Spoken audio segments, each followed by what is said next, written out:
কি হলো? মায়ের বাড়ি যাচ্ছ তাহলে? হ্যাঁ, মায়ের বাড়ি যাবো তো, এই তো রেডি হয়ে গেছি। তা পকেট থেকে কত টাকা ঝেড়েছো? শোনো, তোমাকে আমি একটা কথা বলছি।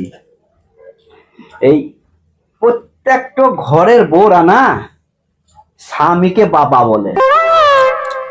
কি, প্রত্যেকটা ঘরের বউ স্বামীকে বাবা বলে? হ্যাঁ। তোমার সবসময় উল্টোপাল্টা কথা না? স্বামীকে বাবা বলে?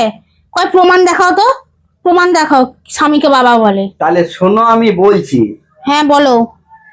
এই যে তুমি মায়ের বাড়ি যাচ্ছ, ঠিক আছে? হুম। হ্যাঁ, আমার পকেট ঝেড়ে ঝেড়ে মোটা টাকাই নিয়ে গেছো, ঠিক আছে?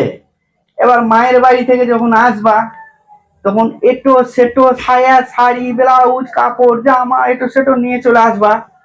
দিয়ে আমি জিজ্ঞেস করব, শম্পা এটা কোথায় পেলে, কোথা থেকে কিনলে তুমি? কেন? এইটা আমার বাবা দিয়েছে। এইটা কোথা থেকে পেলে? কেন? এইটা আমার বাবা দিয়েছে। মানে স্বামীর টাকা থেকে কিনলে নাম দিচ্ছ বাবার, তাহলে স্বামীকে বাবা বলা হচ্ছে না?